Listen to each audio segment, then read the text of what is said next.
Wesley Crusher is the boy genius turned acting ensign turned traveler that we all know and love. Well, maybe we don't all love him, but we can all agree that he played a major role in saving the Enterprise D time and time again. In this video, we will count down the top 10 episodes that show the evolution of Wesley Crusher. Let's start the show.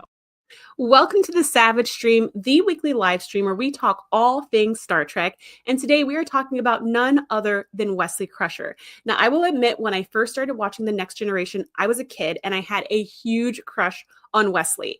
It wasn't until I was an adult, honestly, just a couple of years ago when I started the TNG podcast with one of my best friends, that I discovered that that was not the experience of many fans. I was shocked to find out that most people did not care for Wesley at any point in his journey. However, whether you loved him like I did or couldn't stand him like most people, it's hard to deny the effectiveness of this particular kid on the crew, especially in seasons 1 and 2, when he was saving the ship. If it wasn't him, it was Beverly every other week. So without further ado, let's get started with episode number 10 on the list.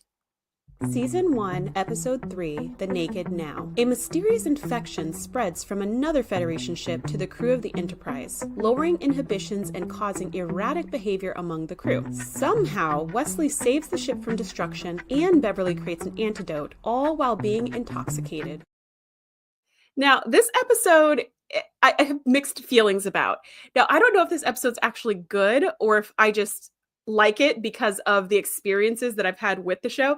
So when we started the TNG podcast, me and one of my best friends, when we reviewed this particular episode, it was just so ridiculous, right? It was just so hilarious. The frozen bodies and everyone's like, I'm hot. And just like all the things that were going on with people, the Yar and Data situation, Troy being super thirsty, Riker being like, I'm actually good, Beverly being like, Picard, I need you, and him being like, not now, Beverly, like all of it.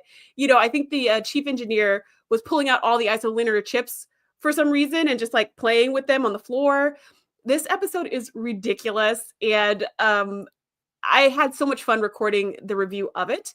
Me and my co-host were just laughing hysterically. Oh, by the way, there are timestamps below. So if you want to skip ahead to the next episode on the list, you can do that at any time. But yeah, my co-host and I just laughed through the whole thing. So whenever I think about this episode or whenever I watch this episode, I have so many warm and fuzzy feelings about it. Like it just makes me smile. It makes me laugh. But objectively, it's probably not a great episode. But maybe it's one of those ones where it's so bad it's good. I don't know. But the reason why it's on this list is because this is when we get our first taste of who Wesley is as a character. Now, Wesley obviously was in the pilot because he was always meant to be one of the bridge crew. But in the pilot, the only purpose that he served was to, 1, establish that Beverly has a son, and then 2, establish that Picard doesn't like kids. So that was his main function in the first episode. So this is the first time we see what he can actually do. For some reason, this kid, who I believe at this point is like 14, is in engineering.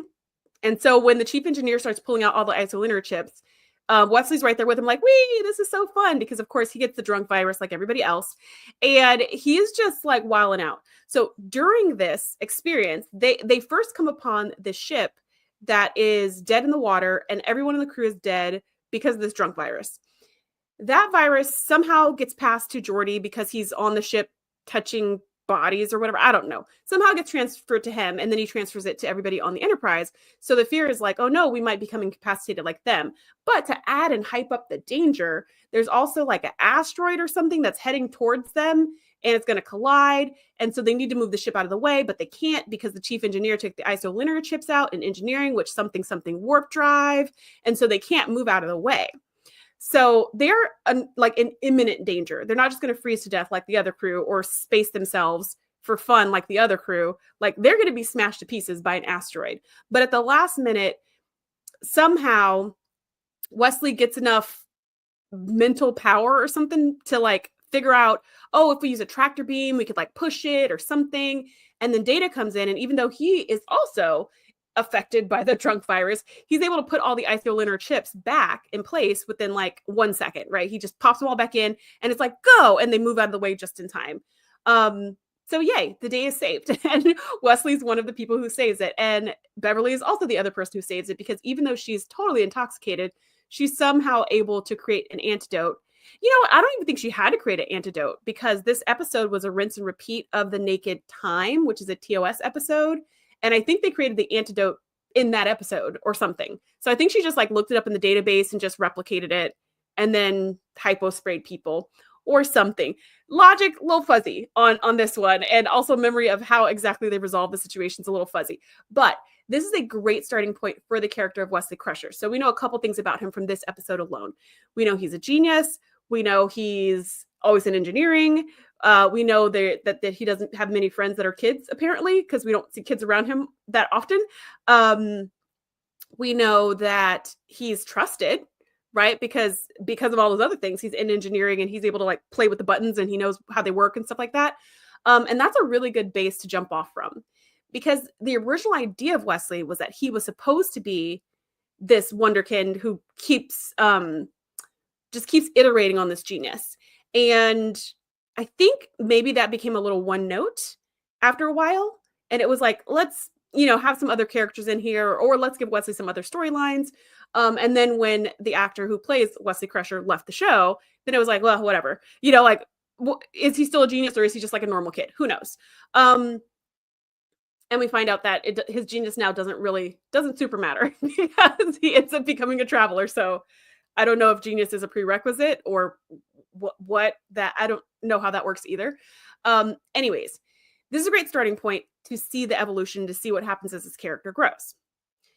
Now, this is the point in the live stream where usually I would go to the comments, I would go to the live chat and pull all the comments on screen, except for this is actually a pre-recorded live stream. So hello to everybody who's watching live and hello to everybody who's watching on the replay. Due to a travel schedule, this episode and the next 2 live streams will all be pre-recorded. And that's just a little note for all of my hardcore people who are always watching. Just know they're going to be pre-recorded. If I'm available, I will also be in the live chat, like chatting it up with everybody.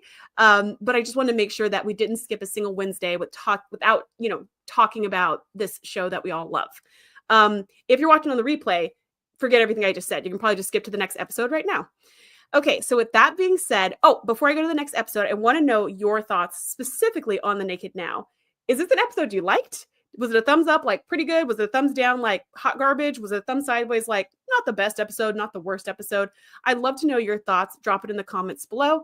And then we will go to episode number 9 on the list. Season 1, Episode 6, Where No One Has Gone Before. An experiment with warp drive sends the Enterprise millions of light years from home into a realm where thoughts become reality. Luckily, Wesley befriends a mysterious alien called the Traveler, who's able to get them home using his special abilities. He also tells Wesley that he sees a huge potential for him in his future. Which is important, because like I just said, Wesley does end up becoming a traveler, and this is when that first seed is planted. I don't know if there was a plan at this point. I mean, I can't imagine there was, but I don't know if there was a plan at this point for Wesley to become a traveler whenever the show ended. Because again, this is season 1, so they don't know how many seasons this show is going to be picked up for. And back in the old days, they still do this today, unfortunately, but back in the old days, this was like the thing. Is they would always end each season on a cliffhanger because they want you to come back and watch the show after the summer, but you never knew if the show was coming back. It might get canceled in the summer. And so there wasn't really a chance to wrap up the storylines. Now with streaming, a lot of times we get the opportunity for like a wrap-up episode, sometimes a wrap-up 3 episodes, sometimes a wrap-up season, but sometimes shows are still canceled and people are just like, we don't have the patience to make another one. Like, we're done. So that's why I'm like, I don't know if at this point they were like, whenever we finish, let's make sure that we come back around and make Wesley a traveler, or if that just was something they pulled out of the air. Like, okay, we know the show is over. We've only got 4 episodes left. Let's throw that in there here now. So I have no idea. However, this episode sets the stage for that. Now, when this episode starts, the scientist comes on board and he's like, I'm such a genius and I've invented this new type of warp travel, blah, blah, blah. But everything he's saying is nonsense. And all the engineers are like, that kind of sounds like nonsense. And he's like, you're just too dumb to understand. And Wesley's like, yeah, no, nonsense, totally nonsense. While he's talking with the traveler, he's looking and he's like, that math doesn't math. And the traveler's like, oh, it doesn't? Because he doesn't know anything about math. He just uses alien magic. He's not really doing the calculations. And so Wesley's like, yeah, no, if I would do it this way or that way, and that's what make it work. So then the traveler's like, okay, I'll try that. And then he uses his special ability, and that's what gets them into the middle of nowhere. And because he uses his ability so much to try to like, he bounces him a couple times and he's trying to save the ship. He ends up draining almost all his energy. So he has to kind of like combine powers with Wesley to get enough juice to get them home. So that, I guess, was our first inkling that there's some special connection between Wesley and the Traveler, other than he just, admires Wesley. Like there's some kind of alien magic inside this kid, some kind of way. So I want to hear from you. What do you think about this episode specifically as far as Wesley's storyline? I think this is critical because this is where his storyline ends. So we need this beginning. But what did you think about this idea at all? Like, did you think that it made sense for Wesley to have some kind of supernatural abilities and that's why he's such a genius? Or did you think it was just like some really unfair advantage? Like he's already super smart. Does he also need alien magic? Let me know your thoughts in the comments below. And while you're doing that, we will go to episode number 8 on the list.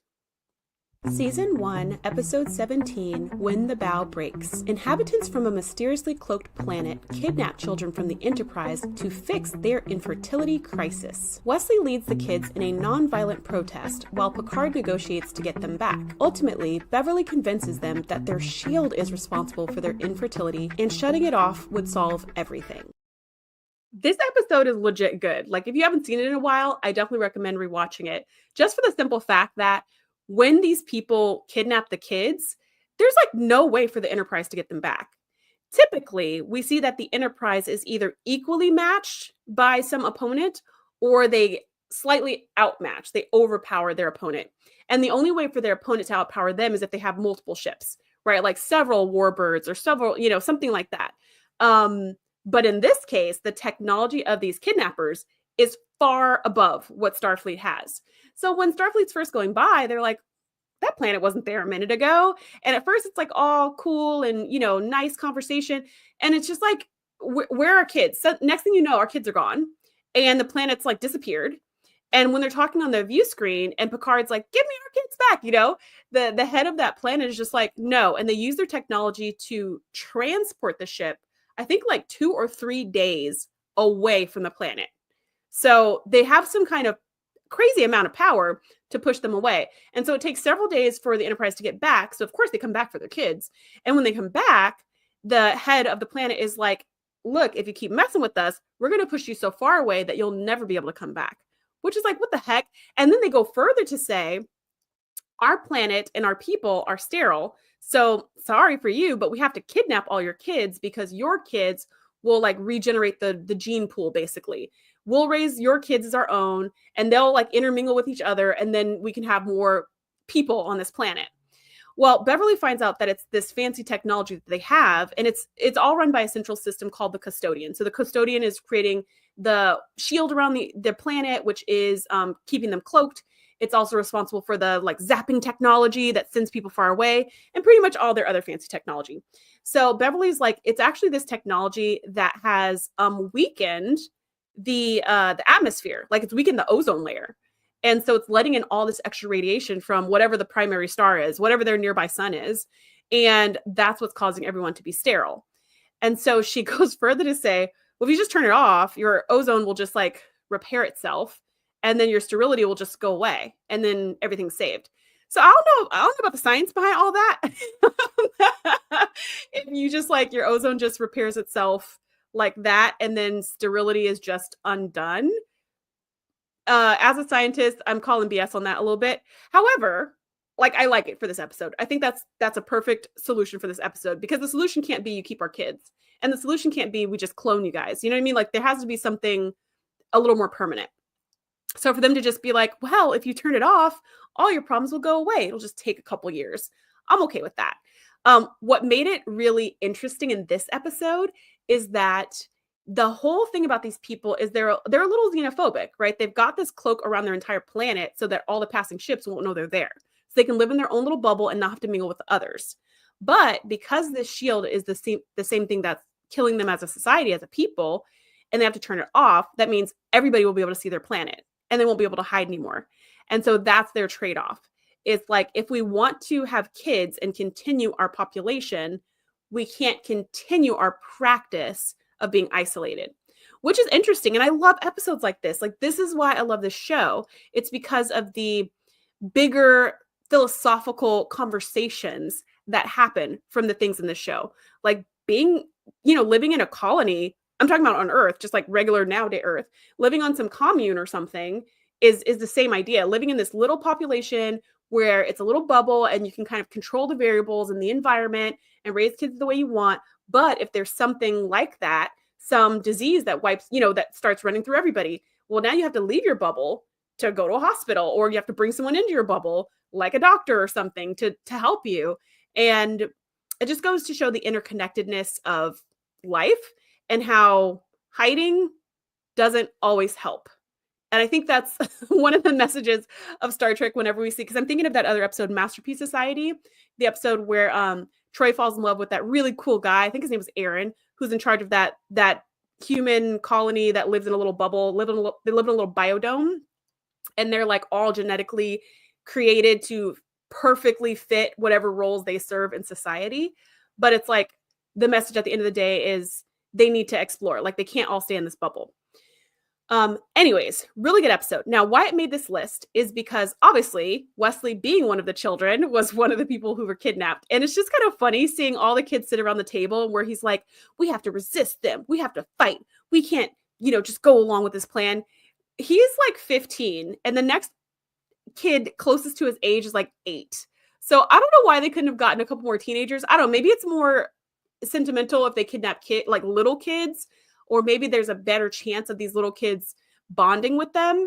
But if that's the case, then they shouldn't have kidnapped Wesley, right? Because he's like not a little kid. And I don't know. That just cracks me up every time I see that table where they're all sitting around the table. And it's like, it's a regular size table, so it's too big for all the kids except for Wesley.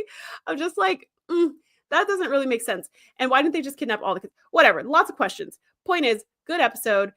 It has to do with Wesley being taken and then being restored. So yay, Wesley. Not so much about his evolution, maybe as a leader amongst children, but how hard is that? I don't know. But I still think it's a good episode. And so I think it's worth talking about. And it's one of the next steps on his journey. I did skip Justice because I freaking hate that episode and there's no need to talk about it. And he doesn't grow at all as a person through that episode. So I skipped that. But this is another step on his journey. This is like right after that. The next thing that happens to him, primarily him on the ship. Okay, with that said, let's head to episode number 7 on the list. Season 1, Episode 19, Coming of Age. Wesley attempts his first Starfleet Academy entrance exam, which includes puzzles, teamwork, and mind games. Though he does well, he does not pass the test and is told to try again next year. At the same time, Admiral Quinn and Lieutenant Commander Rimmick interrogate all of the senior staff on the Enterprise while investigating a secret Starfleet conspiracy. This episode's also good, and I feel like it's good because it sets up a couple different things. It sets up the whole Wesley can't get into Starfleet, which makes no sense because we've already established that he is a genius. We established that from the very first episode from Naked Now, and then we also established that when he's with the Traveler. So now all of a sudden he can't pass the Starfleet exam. And granted, it's not just an academic exam because there was the one like puzzle test that he was doing and he helped Murdoch pass because Murdoch was like getting stuck. So he was like, hey man, just do XYZ. And so that gave Murdoch a better time than him.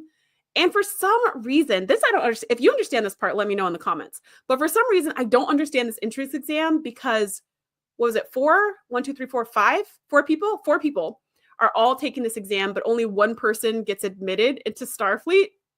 Is there like limited seating? I don't understand this. Why is it that only one person gets selected? Why can't they all be selected? This makes no sense. Like just fundamentally, that makes no sense. So if you know the answer to that question, please let me know.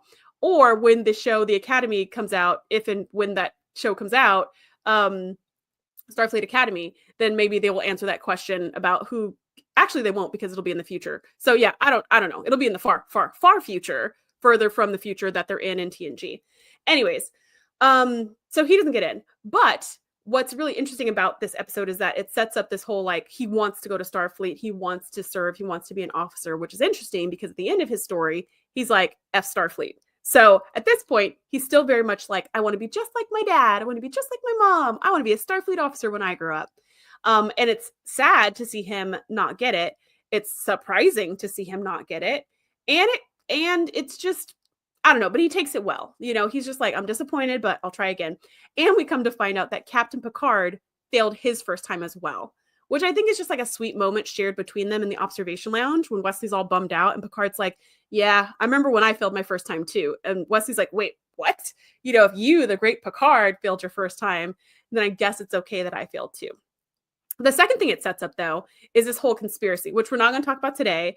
But I think that episode is great, and it makes a fantastic season finale. Unfortunately, the season finale is the Neutral Zone, which is not a great episode, but the episode right before that is Conspiracy, which is a great episode to end the season on, to be like, oh my gosh, Starfleet was infiltrated by these giant alien scorpions who make your head explode. I mean, it's nuts. So this was like the start of that, and I think, correct me if I'm wrong in the chat, but I think there was maybe one other episode between this and Conspiracy that referenced this. But that one I'm not totally sure about. I don't know if it was just this episode and then Conspiracy, but I feel like there was maybe one other one. But this is, what is this? Episode 617. It's episode 19. And then Conspiracy is episode 26 or something. So like there's a big gap of episodes between there where it may have been mentioned again, but it sets that up. And then the other thing too is that this episode starts with this other kid. I think maybe his name's Jake, and he just failed the entrance exam for Starfleet Academy, and he's so distraught that he kind of my co-host said he like wants to run away to the circus.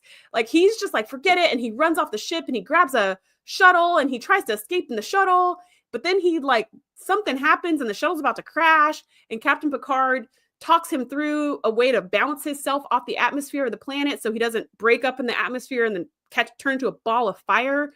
And so he lives, and they bring him back on board, and they're like, hey man, it's okay if you didn't pass. That's just like one moment in time. It's not that big of a deal. So that's going on while Wesley's about to take his exam. So he's like, oh man, like my friend who of course he could pass.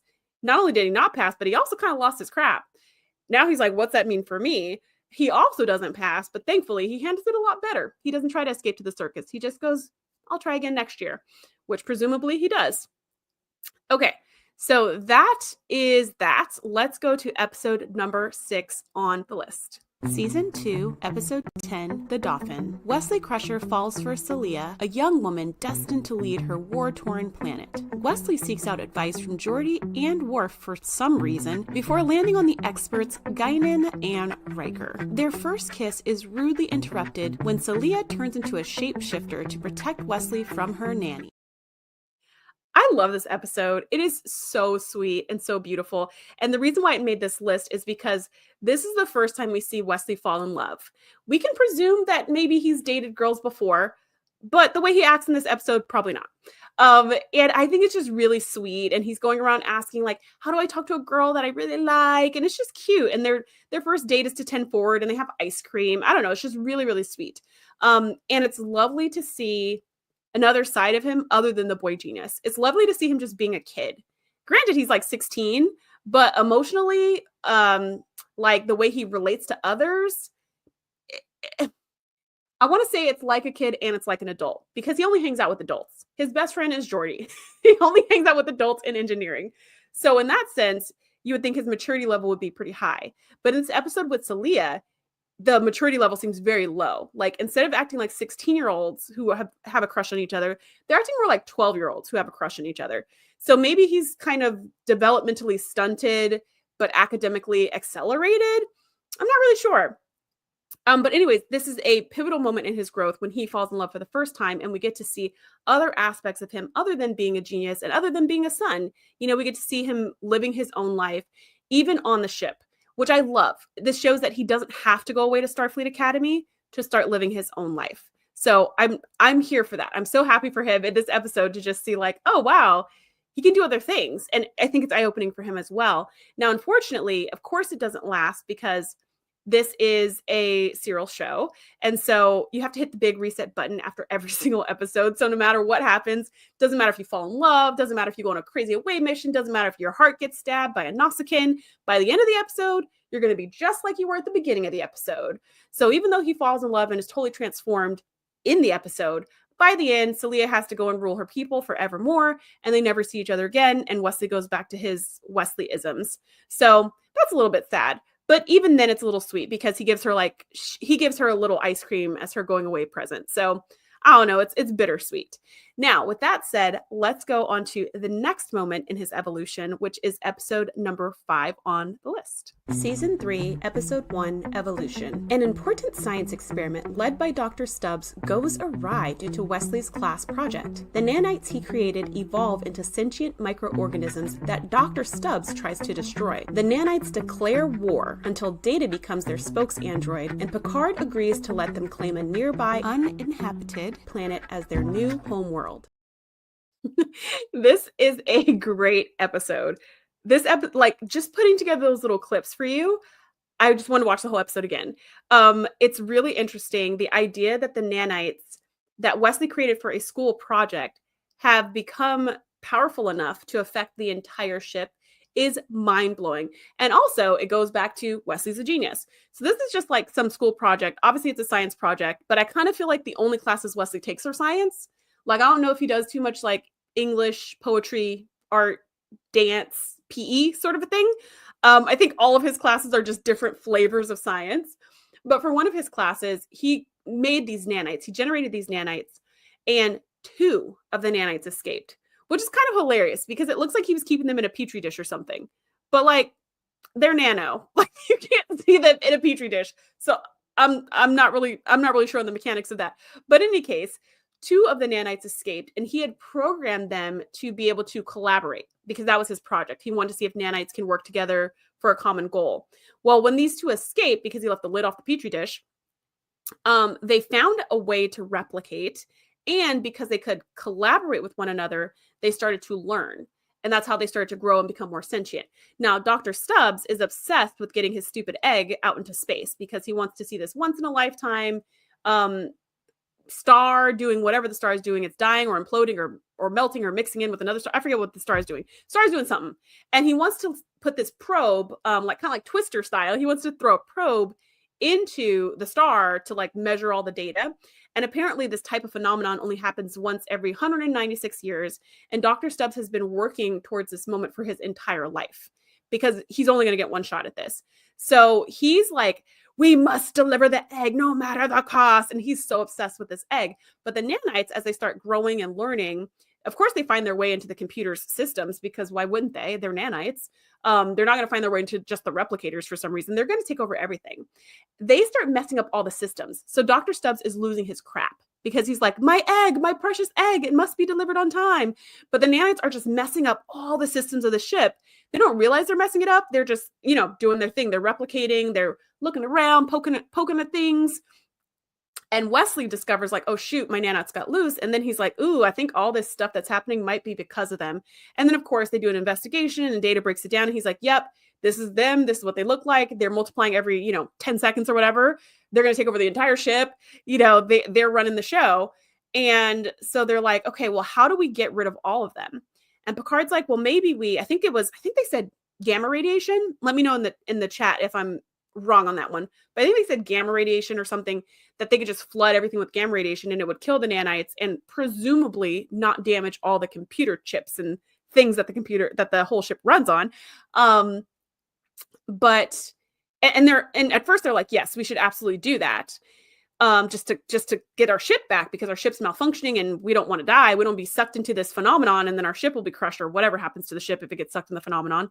But Dr. Stubbs is just like, we need to do that now, while the others are saying, wait a minute, I think they might be sentient. Like, I think they're cooperating at a level that's higher than just, automatons. So we might want to think twice before just destroying them. Dr. Stubbs has no patience for that. As you saw with him just phasering the heck out of that little section, he was just like, no, we're not having it. So he phasers that section, right? Just that one little panel in that lab space. And the nanites retaliate by flooding the entire bridge with, I think like nitrous oxide or something. But they flood the entire bridge with something, or they try to. And so they're like, hurry up and stop it. And they're like, oh my gosh, now the nanites are coming after us. Because from the nanites' perspective, they just experienced an unprovoked attack. And so now they're like, what the heck? But somehow, because the nanites learn, I guess, they realize that it's not the entire crew that's out to get them. It is specifically Dr. Stubbs. And that's why they electrocute him later on to teach him a lesson. They don't kill him though, but they do zap him really good.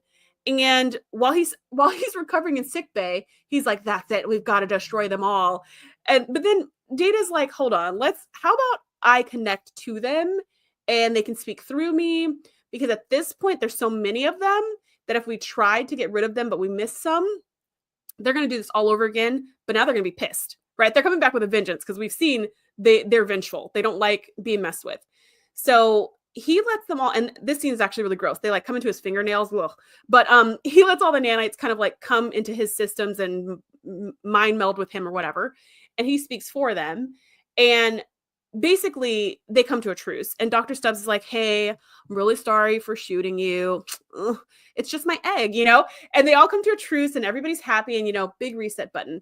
But this is a really interesting episode, a really interesting concept that the nanites can coalesce to become not a single organism, but more like, I guess, kind of like a hive mind, kind of like the Borg, right? Because they're still microorganisms, but they're all working together for common goal. So super fascinating. Okay. And again, it shows Wesley's level of genius, that this is what he did, which is a school project, right? This wasn't even like, we need to save this dying colony immediately. This was just stuff he does on his off time. This is stuff he does for fun, which again, just shows like, I don't know if it showed so much growth as it shows a sustained level of interest in really interesting engineering feats. And somebody who's on my email list had emailed me all these really interesting ideas and like what if scenarios. And one of the things was about Wesley, instead of him becoming a traveler, that he should have ended up at the Daystrom Institute. And I was like, because if he's doing this for his school project when he's in high school, imagine what he could create for Starfleet and the multiverse if he was at the Daystrom Institute, just like using that brain to generate just amazing things. I guess we'll just have to imagine though, because that's not what happened. All right, so let's move on to episode number 4 on the list. Season 4, Episode 9, Final Mission. Picard, Wesley, and Captain Durgo crash land on some random moon while on a mission to mediate a mining dispute. After Durgo is mummified and Picard is seriously injured, it's up to Wesley to outsmart the cave monster and access the only water source within 100 miles while they await rescue.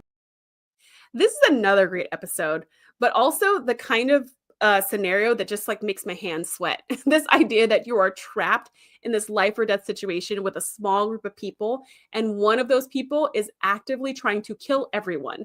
That was Captain Durgo in this. In the beginning, when they crash, first of all,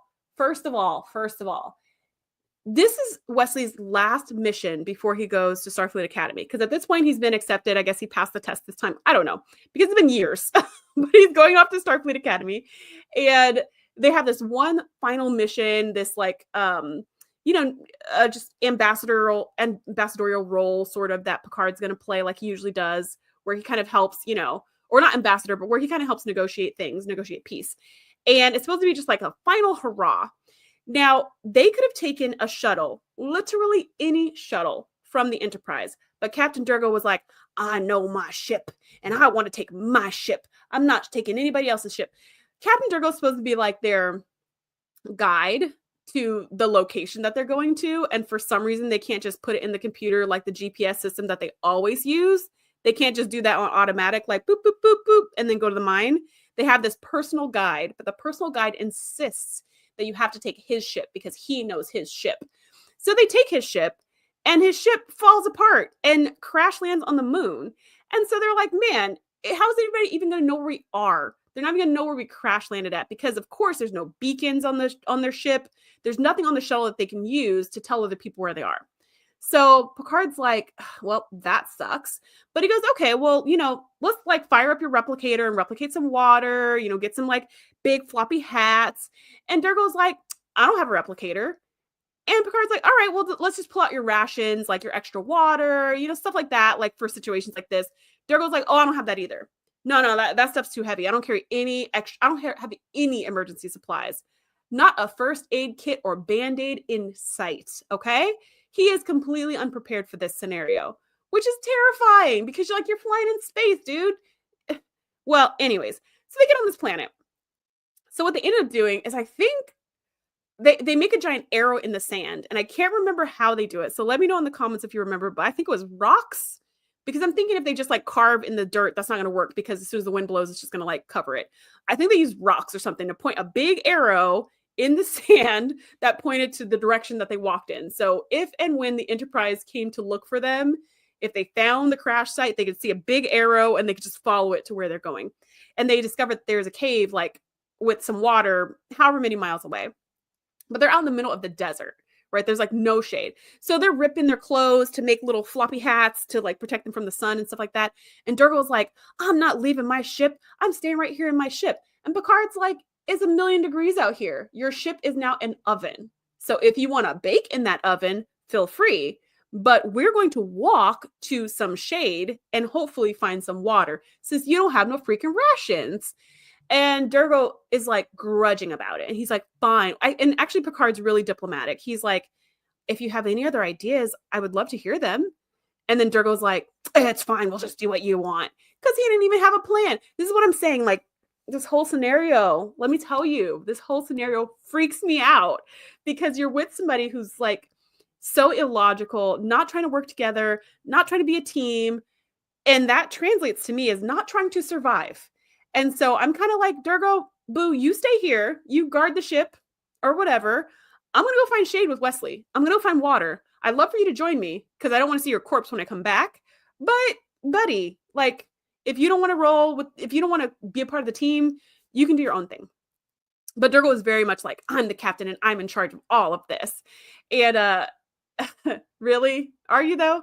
So anyways, when they get to the cave, Durgal's drinking. Like, the one ration he did have was a hip flask full of, I don't know, vodka, whatever. I don't know, some kind of non-synthahol. It was some kind of legit alcohol in his little flask. And he's been like sipping it their whole long walk to the cave, because he's stressed, you know? So they get to the cave and Picard, like, I think he like drops it or something. I don't know. Picard finds the whiskey or finds the flask and he's like, dude, this is going to dehydrate you more. And we already don't have water. Stop drinking this. Also, this is going to be more valuable if anybody has a cut, for us to disinfect it. So we don't have to like cut off our legs or whatever. And Durgal's like, you can't take my booze. Da, da, da. And you're just like, buddy, like, come on. Anyways, so many things about this episode. It's a good episode, and it stresses me out. When I watch it, I'm so stressed. Like, every time Durgal opens his mouth, I'm like, oh my gosh, he's gonna get everyone killed. And then after Picard gets injured, Wesley's like, we've got to help him. We've got to figure out how to outsmart this cave monster. I know there's a way, because we got to get that water. And Durgal's like, hey man, Picard looks really hurt. Pretty sure he's not gonna make it. We just need to fend for ourselves. We just need to take care of ourselves. And Wesley's like, no, I'm not gonna abandon Captain Picard. And Durgal's like, well, I'm in charge now because he's hurt. It's just like, oh my gosh. But thankfully, you know, it's kind of a bummer, but it's also sort of his fault. It's 100% his fault, actually. Durgal's like, I'm just going to blast something near the water. And Wesley's like, we already discovered that if you do that, it like mummifies the thing that you're blasting at. And he's like, no, I got it. I'm going to blast at something else, not the water, so that the protective ghost is going to attack that and not me. And then the water will be whatever. That was his plan. And so when he did it, the ghost was not fooled at all. It mummified the thing he was shooting at, and it mummified him. So kind of the good side of it is that Durgal was taken out of the field of play as an, you know, as a piece, I guess, as a puzzle piece. We didn't need that one to fit anymore. And so I think, and that's what allowed Wesley the time and space to really sit and use his mind to figure out a way to outsmart the cave monster, which is hard to do when you're dehydrated and hungry and, you know, tired and all of these things. But I don't think he would have been able to do that if Durgal was still in his ear saying, we got to leave Picard and we got to do things my way and I'm in charge and I'm the boss. I don't think he would have had the space to save the day. And if only Durgal would have been literally anyone else, he might have helped. He might have been helpful in this situation. He might have survived to the end. He might have helped Wesley figure out a solution. Who knows? But this episode is such a great moment in Wesley's development as a character, because it's like this official passing of the baton. He's no longer the acting ensign. He's going off to Starfleet to become his own man, his own person, his own officer, eventually when he graduates. And this is a time where he's supposed to be tagging along on this away mission, but he kind of becomes in charge of it because the other two adults are incapacitated. And I love seeing him step into this leadership role when it was kind of thrust upon him, right? He didn't pick it. He wasn't like, I want to lead an away mission. He was like, what's going on? And he just rose to the occasion. And so I love that for him. And like I said, it's a good episode, but it's really hard for me to personally watch. Okay, with that said, let's go to episode number 3 on the list. Season 5, Episode 6, The Game. An addictive game gets introduced to the crew of the Enterprise after Riker visits Risa. After mind-controlling everyone else on the ship, Wesley and Ensign Leffler have to work together to save the crew. They manage to trick the grown-ups and reactivate Data in time to prevent the ship from being captured by hostile aliens. This episode is an episode I really enjoy. I just think it's fun. I think it's good times. We get to see Wesley fall in love again, but we get to see that more mature kind of love, not that little kiddie love. Not that it becomes X-rated or anything. They also go on a date to 10 forward, but this time they have drinks instead of ice cream.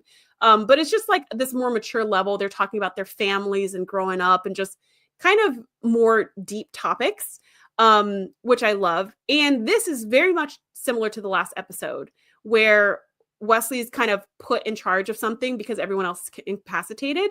And we get to see how he rises to that challenge. Also, he recruits Robin to help him rise to that challenge. He's not just doing it all on his own, which I think is also a really beautiful departure from how we saw him back in season 1, when he was the boy genius saving the day single-handedly. Now, he cannot save the day single-handedly. He has to work together with another human being to solve this problem. Or I shouldn't say human being, another person, body to solve this problem, because he first partners with Robin and they have this plan to try to reactivate Data, because unlike the drunk virus in Naked Now, this game does not affect Data the way it does everybody else. So the game, when it was mind controlling people, had them deactivate Data. So Wesley's like, okay, Wesley and Robin, they're like, okay, we've got to find a way to like get Data out. And he can also help us because he's Data, and Data's also a genius and can do anything. So it's like, we need to figure a way to break Data out of this. So they work together to try to do that. However, when they split up to like go do their separate things and then they come back together, Wesley's like, okay, Robin, I think they're in engineering. And he's like, okay, Robin, part B of the plan is ready to go or whatever. And Robin's like, join me, play the game. And he's like, wait, what? And then the rest of the bridge crew like comes from around the corner and they're like, join us, Wesley. And it's like, oh no, they got to Robin. No, and then Wesley takes off and he's running through the ship and he's jumping through Jeffrey's tubes. And I mean, it's totally like Mission Impossible or like Die Hard or something. He's like running through all these places and trying to escape. And unfortunately they catch him. And for some reason they drag him all the way back to the bridge to put the game on his head. There's no reason, because he was in a Jeffrey's tube. They could have just done it in the Jeffrey's tube, but the visual is so stunning and terrifying. It's like the last 2 minutes of the episode. They put him in the captain's chair, actually. Or maybe it's Troy's chair. I don't know. They put him in somebody's chair in the bridge, and the whole bridge crew is around him.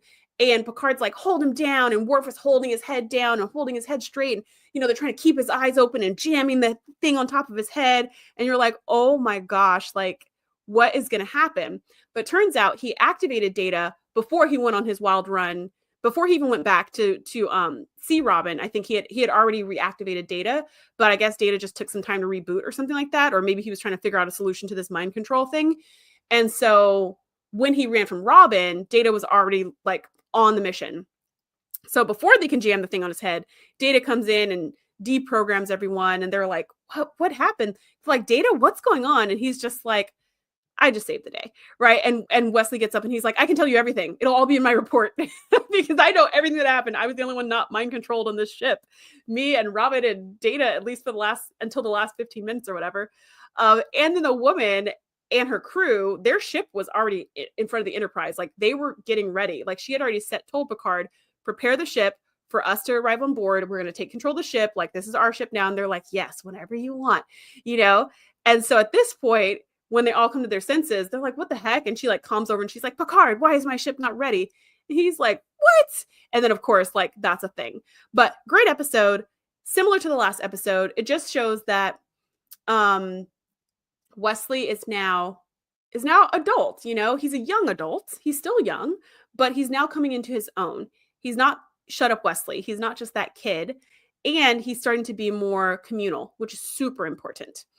Okay, with that being said, let's hit episode number 2 on the list. Season 5, Episode 19, The First Duty. The Enterprise returns to Starfleet Academy to find that Wesley Crusher and his friends are facing an inquiry after a flight training accident results in the death of a teammate. Nick Locarno pressures the group to cover up the truth, but Picard encourages Wesley to be honest, no matter the cost. Wesley confesses in open court, and Locarno takes full responsibility, changing the trajectory of all of their lives forever. What I love about this episode is that we get a chance to see what Wesley's life is like at the Academy. So we've seen in the final mission, his like last moments with the captain before he goes off to the Academy. We've seen in the game what it's like when he's kind of on shore leave or whatever, when he's visiting, when he's on vacation. And now we get to see what his life is like at the Academy. Unfortunately, the only part we get to see is this court appearance, is this court case. And we find out all this drama that's going on. So it's like not the happiest time. We don't actually get to see Wesley just be happy in the Academy. We only get to see this. And the reason why they were there is Picard was coming to give a speech for graduation. So it wasn't even like, let's go visit Wesley, because really we're not taking the whole Enterprise to visit Wesley. Like, we're not. But because Picard had a speech, they were like, oh, let's just all go. We can go back to Earth. People can like see their people or whatever. And Beverly's like, oh, cool. Like, you're going there. I'll go and see Wesley. And then when they show up, they find out that there's this whole tribunal thing happening. And they're like, what is going on? And it sucks too, because Wesley is trying to keep his mouth shut because Nick Locarno is pressuring him. So every time they're interacting, either Beverly or Picard with Wesley, he's very standoffish. He's very short. He's very irritable. He doesn't want to talk. He doesn't want to say anything, and he wants them to just leave. So it's like not even a good visit, right? Because just the vibes are all off.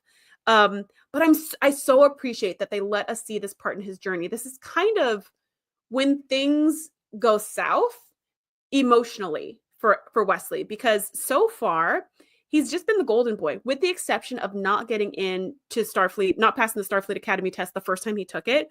With that exception where he was pretty disappointed, everything else he's done turns to gold, right? Everything he touches turns to gold. Everything he does works out. Everything he does is great.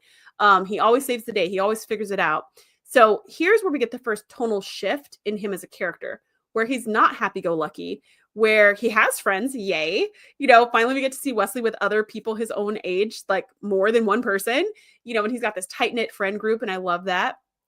But they're not happy because one of his friends died in this tragic accident, and then they're all blaming that friend for being like irresponsible or something, and that's what caused the accident, which is even worse. And yeah, so we get this tonal shift where Wesley's not just like, sure thing, mom, you know, and just, you know, this really happy-go-lucky kid, but he's also not on the side of right? Like, he's doing something wrong and he knows it's wrong, and he's constantly fighting with Nick, like, we should tell the truth. This isn't really, and Nick is like, who's to say what's the truth? That probably is the truth. That is why he died. He just got nervous at the end, and he's like, you don't know that? And he's like, we all know that. We just don't want to say it. That's the only explanation, right? So he's kind of like going on in his head about, am I doing the moral thing or not? And it's not until Picard calls him on it and gives him an ultimatum, tell the truth or I will, that Wesley finally comes clean. And I think that was good, because he was kind of in this moral gray area where they, in Nick's mind, technically weren't lying, although they were definitely lying. But in Nick's mind, they weren't lying, because as far as they know, everything they're saying is true. And Wesley knew that that was like a gray area. And I'm really glad that this confrontation happened, because I'm of the opinion that had he gone with this whole lie with Nick Locarno, it would have been a slippery slope, that in the future, he would make these same kinds of decisions whenever he faced a moral gray area, which, if we're talking about Prime Directive, you know, that happens every time they have the Prime Directive. It's always a gray area. Should we do it? Should we obey the Prime Directive? Should we not? You know, and if he's going to be an officer in Starfleet, if he's going to work in Starfleet in any way, there's going to be all kinds of moral gray areas. And it's not that he has to be perfect, but he has to be able to stand by his decision. You know, if you've ever seen the pilot episode of Voyager, Janeway destroys the Caretaker's array and strands the entire crew in the Delta Quadrant, and it's going to take them like 70 years to get back home. That's totally unnecessary, by the way. She did not need to do it like that. She could have definitely like had her cake and eaten it too, but whatever. She strands them, but she feels like it's the right thing to do because she's trying to protect the Ocampa from the evil Kazon, whatever. But the thing is, she does feel guilty about that throughout the 7 seasons. She is like, oh, was that too self-righteous? And like, I can't believe I stranded everybody and I made a selfish decision that affected all these people. So she does battle with that choice. However, she made it very firmly. And even when she battles with it, whenever she comes upon a choice similar to that, she makes the same choice, right? So it's like, though the moral gray area affects her, she's consistent. And anyways, that's all I'm saying about Wesley from this episode. Had he gone with Nick's lie, I think it could have set up this bad precedent with him being consistently the kind of person who goes along with the lie because it's easier for other people to accept, or it makes him look better or makes him feel better. But it's not totally true. So I'm glad this happened, and I'm glad that he was like, I'm just going to confess, and whatever happens, happens. If I get kicked out, so be it. But at least I'm going to tell the truth. And of course, it made the rest of his time at Starfleet terrible because now all the other cadets are looking at him and the rest of the people. Nick Locarno was expelled, but they're looking at him and the other 2 members of the team as like, I don't know, they're looking at him sideways, right? I don't know what they could be thinking in their heads, but maybe they're thinking you got your friend killed, or, you know, you're bad people, or you're like rebels, or whatever they might be thinking about them.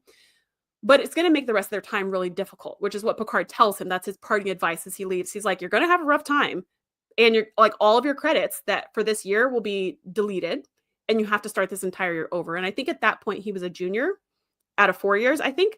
And so it was like, all this is going to be reset and you have to do this again. But this is going to be better for you in the long run. And Wesley's like, yeah, I totally agree. So he does totally agree until the next episode on the list. Season 7, Episode 20, Journey's End. Wesley becomes disillusioned by Starfleet and returns to the ship full of angst and confusion. That's when the Traveler takes Wesley on a chemically induced spiritual journey that shows him a new path. Instead of intervening when his crew gets into a lethal firefight, he could just disappear into the ether and let them sort out their own problems for once. And that's exactly what he does. So I don't know if we can fully blame the situation that happened with Nick Locarno et al. For this change, this dramatic change in personality, or if we can just call it growing up. But the character, the Wesley we see in this episode, is very different from any version of Wesley we've ever seen. This is like the darker side of the kid we just saw, who's like, man, I got to redo this year. Everyone's going to look at me funny. I feel really bad that my friend died, you know, where it was sad, but it also was hopeful that he can kind of recover to be who he was before.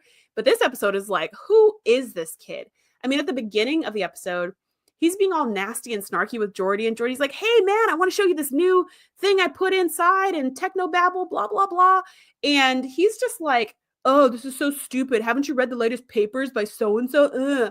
And he's just like that know-it-all guy who you just despise because the way they share information is in such a condescending jerk way that at the end of this interaction with Geordi, who was his best friend growing up, right? Geordi's just like, man, why don't you get out of here? Like, just leave because I don't need your attitude here. And Wesley's like, fine, I'll go. I didn't even want to be here. And you're like, oh my gosh. So this kind of goes back to that emotional delay, or, you know, that developmental delay, because similarly to when he was on his date with Celia as a 15-year-old, but they were acting more like 12-year-olds, here he's supposed to be like, what's he supposed to be here? Like 18, 20? I don't know. Old enough. He's supposed to be old enough for all this. This behavior is more like a 16-year-old. Like the way he's acting is just very angsty and very like, get out of my room, you know, like you could just see him like listening to emo music at really loud and just, you know, having these big signs on his door that says no entrance allowed.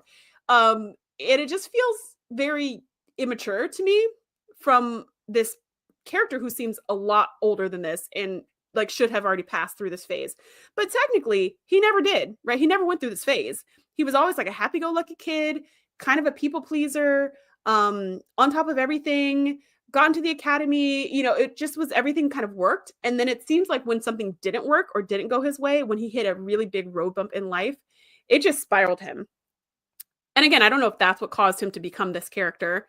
But if it did, like, man, I wish he would have had a road bump like this a lot earlier. So he could have learned to navigate through it, because now he's just kind of in self-destruct mode. The other thing is maybe he's just realized that he's living a life that he didn't choose. And that's how he explains it to his mom. He doesn't say like, it's because the academy and like that didn't work out and I don't want to do another year. And I realized that I hate Starfleet anyways. Like he didn't say any of that. What he says is his whole life, he's been pressured to be this boy genius. I don't know who he was pressured by though, because Beverly doesn't seem like the pressury type, but maybe he's pressuring himself. But he says he felt like, I have to follow my dad's footsteps and I have to join Starfleet and I have to, all these things. And he was like, I don't even know what I actually want. I don't even know who I am. I don't even know what my preferences are. I've just been kind of living this script and doing what I think I should do. And I don't want to do that anymore. And I think that's fine. I don't know why he had to do it with so much angst and attitude and yelling and storming out and slamming things. Like, I don't know if all of that was necessary to get his point across. Because if anything, to me, that muddles his point, right? It makes it harder to hear what he's trying to say because of all the attitude. Because you're just like, maybe you just need a snack. At least if I was acting like that, it'd be because I need a snack. So it's like, it's hard for me to hear what you have to say because maybe this is like a hormonal thing. Like your hormones are imbalanced in your brain because you need a nap or a snack or a walk or something. And it has nothing to do with this actual situation. It's really hard to tell. But that's what he says it is. He says he just, he feels like he's been walking this path and he doesn't want to. And he tells Beverly, like, I'm quitting Starfleet. And she's like, but I thought this is what you always wanted. And he's like, you don't know me at all, Mom. Then when he goes through this experience with the Traveler, he has this vision where he sees his dad and his dad tells him, you have to pick your own path. Paraphrasing, like, pick your own path. Don't just follow me. Do you do you. And so when he comes out, he's like, what is my path? I don't even know what I want to do. I just know for sure I don't want to do the Starfleet thing anymore. And that's when the Traveler's like, well, you, my friend, can come with me and be a Traveler too. We get great health benefits and the travel is amazing. So Wesley's like, bet, let's do it. So they go off to Traveler Land, which I don't know much about the Travelers. I should probably do a whole video on the Travelers because I don't know much about them and they don't really make sense. So I probably need to just do some research and dig into it and find some stuff out so I can get closure for my own peace of mind. But currently don't know much about them. So he goes off with the Traveler and just like leaves everybody behind. He does come back and officially say goodbye to his mom and like say, I'm going with the Traveler, and he gets in the transporter pad to go somewhere. I don't know. And she's, so they do make peace and she's just like, I wish you all the best. And I'm so happy that you found your path. But I could never have imagined that adorable little kid messing around in engineering in the Naked Now becomes this kid in Journey's End who is just angry at the world and feels so lost and so out of place and has nowhere to fit in, where he's always fit in with this crew. He's always fit in with these people. And now he's just an outsider. And kind of like being a Traveler is like doubling down on that, right? Because they're kind of outsiders. They're kind of like the Q. Like they're not really doing what everyone else is doing. They're in their own bubble, but at least he will be with presumably other Travelers other than just the Traveler. I'm assuming there are multiple people like this that he will be joining. So at least he'll be in a community of outsiders. Because I feel like there's been that growth of learning that he needs other people that shouldn't be thrown away here. And he's still really young. He's got his whole life ahead of him. This is not the time to give up on things. This is not the time to be like, forget it, I hate life. Like, this is the time to keep exploring, keep trying new things, figuring out what you like. And he can always come back, I would assume. Like, if he changes his mind in a couple years of traveling, he could always be like, okay, I'm good. Now I want to go back to Starfleet. Or actually now I want to become a saxophone player or whatever. But he goes on to be a Traveler forever and ever and ever, as we find out in Picard. So that is my one honorable mention. The next and last time we see Wesley Crusher, which is in Picard Season 2. So let's check that out. Season 2, Episode 10, Farewell. Wesley arrives to persuade Corey Soong to become a Traveler. He explains that Travelers oversee and maintain the timelines of the galaxy. With no home, or job, or friends to leave behind, she takes him up on his offer. So I think that explanation of what the Travelers do is maybe from fanfic, because they don't talk about them in the shows, not according to my recollection. So I'm not really sure where that came from, but that's what he explains in the episode. Like, this is what Travelers are, and this is what Travelers do, and you should be one of us. We want you. And Corey is like, cool, sounds good. I'm in. Now, Corey has a whole sort of history of her own, and there's very good reason for her to join the Travelers, because she's really got nothing else to do with in her life because she's left her father's home. She was like a genetic creation of Adamsung, and she stormed out in a rage, but like she's lived in a literal bubble, like in a hermetic bubble her whole life.